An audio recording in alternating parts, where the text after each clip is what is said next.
and 2025 just beginning. Oh, let's start over. Thank you for tuning in for another episode of the IslandGyal podcast. Hi everyone. So this is our first episode of the IslandGyal podcast.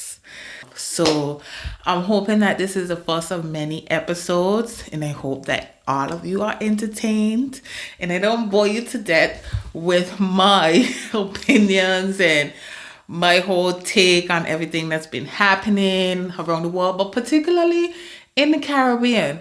But one topic that I wanted to start off with is the topic of relocating to the UK. So as many of you may know, those who do know me, I currently live in the United Kingdom. I live in Birmingham, UK. I moved here in November 2020. It was pretty much the heart of the pandemic.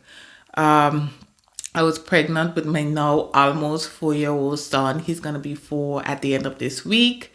I've been here just about shy of 2 months before he was born. So I came here, a lot of changes was going on, the lockdowns, everything. And since I've been here, I've had a lot of people reach out to me, specifically women, just kind of wanting to find out, like, you know, how is it relocating? They're considering relocating from Anguilla or different other Caribbean islands to the UK.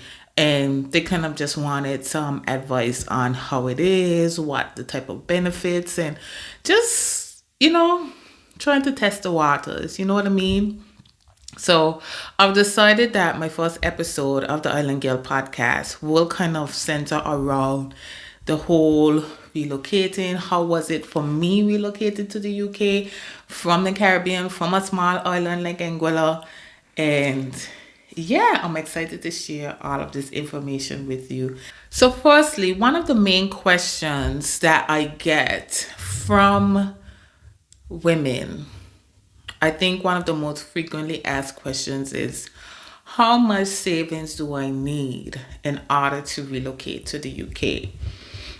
I would not say to come here with $0 or £0 and no money in your pocket or no money in your bank account. However, you do need a savings if you're coming here and you're going to stay with family and friends who already give you the heads up. Listen, I don't really have it like that. I can't really help you too much financially.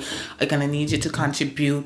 If you're coming and someone is saying, well, hey, if you're coming, I could give you a room, but you have to pay me some sort of rent. You have to contribute to the bills, that type of thing. Of course, you're going to need some type of savings, because once you get into the UK, it's going to take at least 2 to 3 months, based on, you know, my experience, for you to kind of just get settled in. And then in terms of how much savings you would need, I would say like, come with a little money in your pocket, okay? If for the first 2 to 3 months before your benefits check kick in, and these people aren't supporting you, they want you to pay a little rent, whether it is a 200, 300, 400 pounds, I would say come with a good £3,000 solid, right? Because that gonna really help you for the first 3 months. Okay, once you're a person who ain't going out there trying to floss and go buying clothes and whatever, you need to use that for your bare necessities. Pay your little lodging or whatever you need to pay to whoever you're staying with and stuff like that. So having an EU UK passport that says you're a British citizen is mostly ideal, and it's going to make your process quicker than if you have an Anguilla passport that says, okay, my country of birth is US Virgin Islands, but you're an Anguillian, right, as your nationality. So that's just a tip there. But in the end, with the Anguilla passport, you're going to still be able to get the NI number, but you just may need to provide some extra documentation. Like, for example, if your parents were born in Anguilla, but you were born in the Virgin Islands, for example, you would then need to show your parents' birth certificate, that type of thing, Whereas if you just have a UK or EU passport that shows that it says your nationality is British citizen, you don't have to show that extra documentation. So that's just the difference between the two. You have to get your NI number before you could get any types of benefits on the system. So that is one thing that you will need to do. And that can take up to 4 weeks. So if you get into the country, let's say today, I would say kind of get a roll on it within the first week. You go and you apply. So at least within 3 to 4 weeks after, you should have your NI number, and then you'll be able to apply for universal credit. And then universal credit will be able to support you in different ways.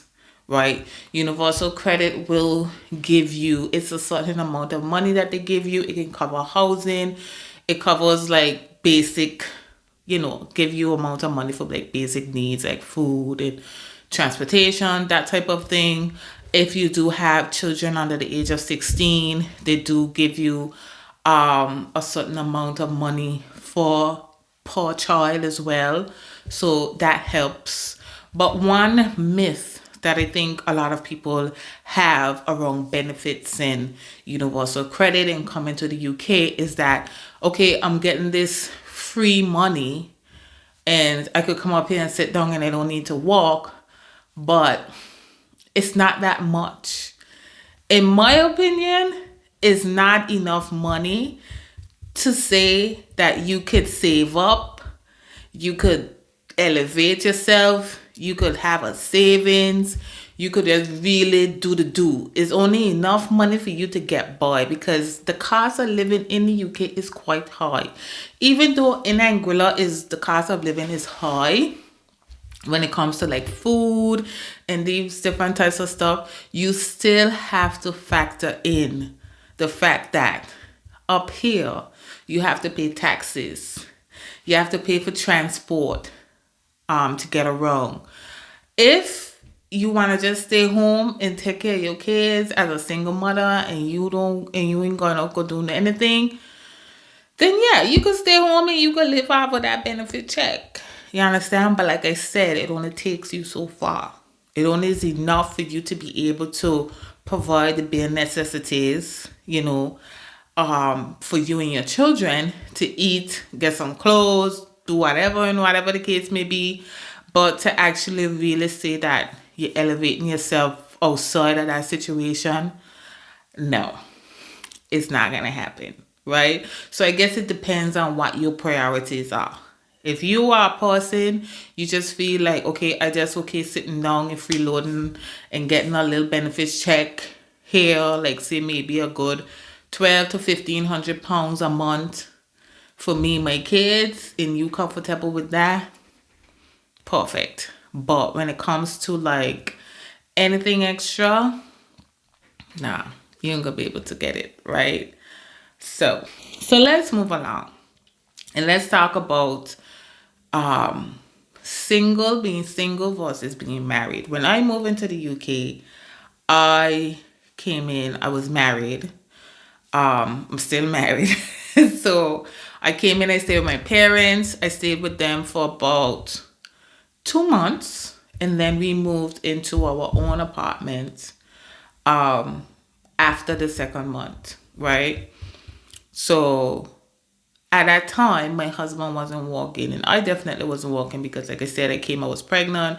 I came in November, I had my son at the end of January. We moved into our new apartment. It was like maybe 2 weeks before I gave birth. So we moved into there because we had to pay a deposit and we had to pay a first month's rent. And we moved into our apartment. During the first 2 months, while I was staying with my parents, I applied for my national insurance. I applied for universal credit. By the time I applied for the universal credit and I was applying for housing, looking for our apartment as well. We found the apartment. We were able to kind of upload our tenancy agreement to show proof that we do have a rented place and that we're not staying with our parents, because for universal credit to give you any type of housing allowance, they need to see proof that you are actually renting, right? And how much your rent is. And depending on where you're living, they don't give you the full amount. So for example, at that time we were paying like $650 for the 1 bedroom apartment where we were staying, and I think we were only getting like 500 or something pounds worth from Universal Credit to add towards that. So like I say, they don't give you the full amount. It's like a percentage. They have like a cap depending on where you live, and the cap at that time was like 5 something. So did that, and then so my husband wasn't walking, and I think he started to walk probably in March. It was sometime in March that he started to walk. So before he started to walk, we were getting like £1,400 from Universal Credit, and that included our rent. So imagine we're paying £600. I think it was not 650, it was actually 675. We were paying 675. We were getting £1,400 from Universal Credit. None of us were walking. Newborn baby.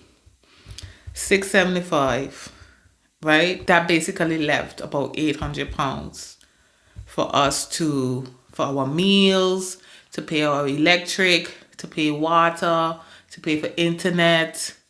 We also had to pay council tax, even though the council tax was reduced because we were on Universal Credit. So we didn't have to pay the full council tax. We still had to pay like 100 and something pounds worth of council tax, whereas usually it would be like 2 something. So we had to pay all these bills. So when this add up, and then it's winter, so you're using heat and all of this stuff, so your electric bill is a bit higher. So you're paying all of these things. If you need to get around, you got to pay for the bus, or you got to pay for an Uber, a taxi. You got to pay for these different things. That 800 going to dwindle very quick, right? And you might have a little residual left over. Maybe. I mean, at that time when we did move here, the cost of like food and stuff in the supermarkets were not as expensive as they are now. Like the prices of stuff have literally doubled and tripled in the supermarkets, because we would go in the shop and we could spend like 50 to 60 pounds on a big shopping. Whereas now, a big shopping is £100 to £150. It depends on how much food you buy for the week, right? So that's just to give you an idea of how much things have really, like, the cost of living has really grown in the UK. Okay, so it's just to give you an idea, like if you're renting, private renting, half of your Universal Credit check can go to your rent. So my husband started working in March, and then he, after like his first month of working, because now you're paying taxes, because this national insurance number is linked to everything. Because if you got to go and get a job or anything, you got to have this national insurance number, and then this is linked to HMRC, which is basically the tax revenue center, where they take all your money. Her Majesty's Revenue Center. Well, it's His Majesty's now. And yeah, HMRC to take all your money. So anything linked to your national insurance number, this is the way how they track how much you get paid, because your employer is obligated to share how much they pay you and all of this good stuff to HMRC. And then HMRC will then is linked to Universal Credit, which is DWP, the Department of Work and Pensions, and they got all of your information there, and they know, okay, Mr. Chance gets paid £800. He got paid £800 last month, so we need to factor this into their Universal Credit claim, which means that this goes against it, which means that we're gonna pay them £800 less. I think that they do have a cap, as to say, okay, like if he was to make only £100 for that time, it wouldn't really factor in. But after that threshold or that allowance is passed, they don't give a fuck. They're gonna deduct that out, okay? So that's gonna be taken out. So as a married person, they're gonna factor in if your spouse is working. If your man wanna sit at home and do work, them still gonna question him as to, okay, his ability to walk, why isn't he going out to walk? They're probably gonna put him on job seekers, because if he is capable of going out to walk and he's not claiming to say, okay, he has a disability or anything, then them probably gonna put him on job seekers, which means that you're gonna have like an interview every week with the job center. You have to go in, you have to try and go interviews, you have to show that you're actively looking for work, all of these different things. So this is how it works here. It's not a easy it's not easy at all. And if you're not a person that know how to deal with the system, you can get frustrated very easily. However, that's for married people. Single people, this is different. If you're a single mother, you could come in and you want to sit down and be lazy and you just want to live off of benefits, then the UK probably could work for you. But you can get married. And from the time you get married, then want that man to go and walk in and must say, listen, how much he getting paid? He got a job? What going on here? You know what I mean? So if you're single, the benefit system is more beneficial to you. So in terms of like for single parents with kids under 16, you get more financial support. You got universal credit, you got child benefits, you get free school meals, you get childcare help. You get these different types of things, right? You're also more likely to get emergency housing as a single parent. So if you come in and it's like the people who you staying with would have to write a letter and say, listen, I can no longer accommodate this individual. And you could send this letter to the council housing. I don't think it's universal credit, but you could send it to whatever council housing association that's within your specific area that you will be staying, and they will find emergency housing for you. Just a disclaimer. This emergency housing is not ideal, okay? This could be like a hostel. And what we call hostels up here is that you could be sharing a house with several other individuals. So you have probably your own little bedroom, but you're sharing a kitchen, you're sharing a bathroom. It could be a living situation that is not clean, is not hygienic, is not ideal, right? And I've seen horror stories with UK people themselves who had to end up being on these emergency housing, and they had to be there for months and months on end. And it's not, especially if you have more than one child and you stuff up in one room with them and the council can't find a house for you, it's not a nice thing. You're going to want to run and go back home.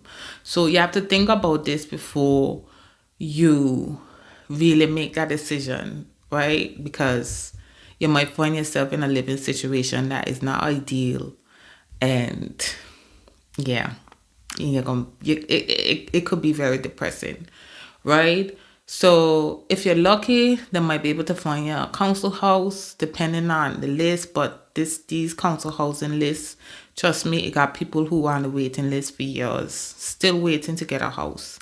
And then when you do get a house, it might not be a decent house. Okay, I don't know. Some of you might be okay just throw down in any old shift shaft raft, any old throw down house.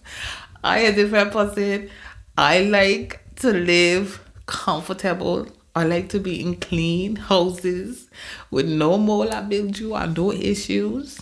And it's then one that is very warm. I mean, you're gonna be cold. You gotta turn on the heat, yes, but listen, I just don't want to throw on my head anywhere, right? I would do that in Angola, where I used to, and I know what's going on there, but not up in these people places. Nope, I wouldn't do that, right? Key considerations if you're renting. Universal credit may cover part of your rent, but not a full amount, like I stated. I give you the example of how much I was paying and how much I was getting. I mean, we were getting a good bit, but imagine now where the rent is like £900. I don't even think that the threshold has gone up, because as much as the cost of living has gone up in the UK, a lot of these benefits have not increased at the same percentage. Let's say you do want to go and you want to rent a private property. you're gonna need a guarantor. So if you're not walking, right, and you just on universal credit, I mean, there are places or there are landlords that do rent to people that are on benefits. However, it's mostly shared accommodation. It's a small room, somebody renting off of the side of them house. Is not anything to say that you have your own house. Okay, most of the time. So if you want to say you want your own house, a decent place, you're either gonna need a guarantor, and this guarantor have to be a person who lives in the UK, is in full-time employment, and them need to make at least 36 times the monthly rent. So for example, if the rent is £800, that individual have to make per year 36 times 800. So you do the math. So then in terms of employment, hospitality pay particularly, because a lot of people who come in from Anguilla, right, you're gonna probably have your work experience in hospitality. Hospitality jobs up here do not pay as much as in Anguilla. Okay? Whereas in Anguilla you may be getting a 10, 11, 12, $13 US dollars an hour, plus you got your service charge, plus you got your tips. Up here, it ain't like you're gonna be getting, you might get a 11, 12 pounds an hour, but they don't really have service charge like that, and then the tips ain't really good like that, and then the jobs is in such high demand that they really don't pay, especially when it comes to managerial roles. Like for me, I was a hospitality manager in Anguilla, right? So I had the experience and everything in Anguilla for a manager job back in the day. And, plus you got your service charge, plus you got commissions, you got tips and whatever. So you're going home with some good change every month. Up here, the same manager job, they probably paying you like 1,800, 2,000 pounds, which ain't nowhere close to that 3,500 or that $4,000 that you was getting in Anguilla, right? The entry level roles, like I say, they don't really pay the same, but it all depends. It all depends, right? You could find other jobs in other areas, entry level roles, but the pay is not the same, especially when you're getting 20% tax taken out. So whereas in Anguilla, you're getting your little social security coming out, or your little levy that coming out of your pay, it ain't much. Up here, them taking 20%, and then you still got like around 2% national insurance contribution that you have to make. And then if you want to pay towards a pension, that's another 40% coming out your pay every month or every week, right? So you got to think about it in that sense. Whereas, okay, I coming up here, I could get equivalent to, say for an example, in Angola, you were getting paid 12 US an hour. You come up here and you gain equivalent to 12 US an hour, right? That ain't how much you going home with, because you're getting taxed 20%. You're getting taxed probably around 21 to 22% off of that. Whereas in Angola, you were probably getting a 5 to 7% taken off. So you got to think about that, and then you ain't getting as much service charge. You got to pay for transportation to get to to get to work. It's a lot, right? Right? So jobs are available, but the pay isn't as high. Entry level roles don't offer much financial freedom at all. So we have work-related costs, such as public transport. If you're driving, you still got to worry about paying for parking, paying for fuel. And it ain't like in Angola, you could just sit down, lick up your car and park anywhere, no.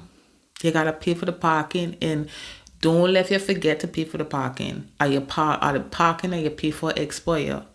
Because then you get a parking charge notice in the post. This could be anywhere. If it's with a council, it could be £35. If it's with a private parking company, it could be £50 they have to pay. And this is the discounted amount. If you pay within 2 weeks of getting the parking charge, you pay that discounted amount. If you don't pay within the first 2 weeks, then it goes up. With the council, it goes up to £70. With the private parking, it could go up to £100. right? And you could park there, you could go over by a minute, or you could just literally pull up in a parking, run in a shop, come out in less than 5 minutes. Them will charge you that £50 for parking without paying, or if you wasn't supposed to park there, you got no parking sign or whatever. It's just these type of fines. Don't talk about driving in bus lanes. Don't make the mistake because you gotta pay these fines, okay? So now this is money out of your pocket that you wasn't really bargaining for. But listen, the system up here is not built to make you rich. It's meant to keep you in poverty. Okay? That's the way how I see it. So like your monthly bills that you have to consider once you're living on your own. You got your council tax, you got electric and gas, which is higher in the winter time. You got your water, you got your internet. Internet ain't really expensive. You could get internet £30 a month. Not too bad. TV license. This is if you got cable, like live TV cable. I don't have that. I use Netflix and them kind of stuff. But if you want to have your normal cable TV, you gotta pay a TV license. And this could be up to £170 a year. You could split it down by the month, and you're paying like anywhere from £25 to £30 a month for a TV license. Yes. Okay. Owning a business, you could register your business, but you gotta declare income for taxes.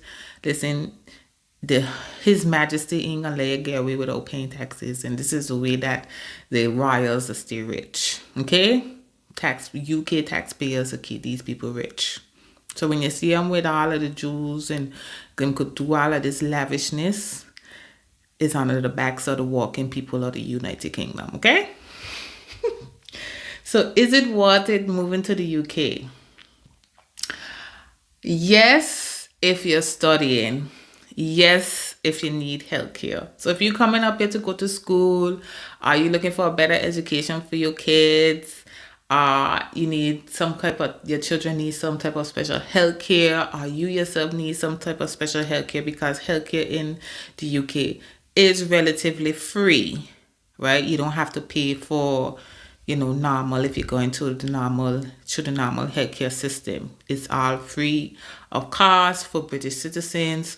So if you're coming up here for health reasons, if you're coming up here to study and do all of that good stuff, it's worth it. Come. Okay? However, it's not worth it if you're looking for higher wages. No. Pay is often lower than Caribbean tourism economies, because tourism is in demand in the Caribbean. So you earn a lot more money, and you got the potential to earn a lot more money, right? No, if you hate the cold. Listen, it's always cold here. I mean, it got sometimes some days in the summer where it will get warm and stuff like that, but that's fine in between, because even sometimes when the summer come around, it does rain so much that you're hardly getting the sun.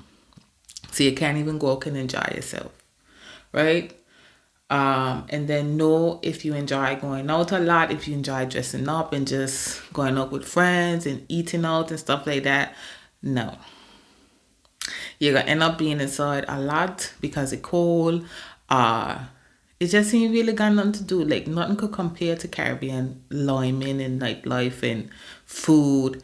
Nothing compares, okay? Because you're going to come up here and you're going to eat food from around here. Even if you find a Caribbean restaurant that's cook somewhat decent food, it ain't gonna be like home. You're gonna be able to go and enjoy yourself the way that you could do it back home in Anguilla or in any other Caribbean island, right? So I hope I was able to give some insight into moving into the UK, and is it really worth it? If there's any other questions that you guys have that I may have missed out on, or you want some additional insight, comment down below. But don't forget to like and subscribe.